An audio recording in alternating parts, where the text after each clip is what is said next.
of Indonesia. Muhsin, you have the floor. Thank you very much, Mr. President. Thank you, Jurgen. Mr. President, I would like to thank SRSG Muhammad Ibn Chambas and Ms. Hindu Omaru Ibrahim for their comprehensive briefings. I would also like to commend UNOWAS for their works they have been doing in the region. This meeting takes place during a very challenging context in West Africa and the Sahel. The volatile security environment, worsening humanitarian situation, and the COVID-19 pandemic. Against this backdrop, I would like to highlight 3 points. First, we welcome several progresses in the region. This includes the holding of elections and political process in several countries as outlined in the Secretary General's report, despite the added challenges posed by COVID-19 restrictive measures. We note that concrete measures are being taken to increase the participation of women in the political sphere. We commend the efforts of all stakeholders in the region to ensure consolidation of democracy, peace, and security, as well as sustainable development. We feel that it is necessary to continue building the capacity of national governments and regional organizations in this regard. Second, the security situation in the region is still concerning. The occurrence of complex attacks against civilians and security forces remain high.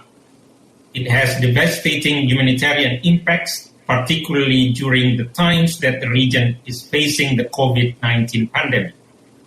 We are also deeply concerned by the increasing intercommunity violence in the region. We believe that it is crucial to strengthen community-based dispute resolution mechanism and to continue pursue stabilization efforts to diffuse tensions and dismantle militias. We commend the resolve of the governments in the region to combat cross-border and cross-cutting security challenges, including through the G5 Sahel and its joint force, as well as the multinational joint task force. We view that it is necessary to continue supporting countries in the region in their efforts to address terrorism, violent extremism, and organized crimes. We also underline the points raised by SRSG Muhammad Ibn Chambas on the importance of supporting ECOWAS in implementing its 2020 to 2024 action plan on the eradication of terrorism. Third, it is important to alleviate the dire humanitarian situation. Even before the COVID-19 pandemic, the region is already suffering from acute humanitarian crisis with high level of displacement and food insecurity. Growing instability in the COVID-19 pandemic will further drive up the number of people requiring humanitarian support. We call on all international partners to provide the much-needed funding to provide life-saving assistance to the people.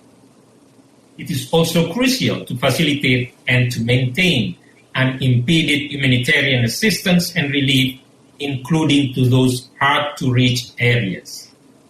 In conclusion, Mr. President, the many challenges faced by countries in West Africa and the Sahel require concerted and comprehensive efforts that encompass security, humanitarian, human rights, and development aspects.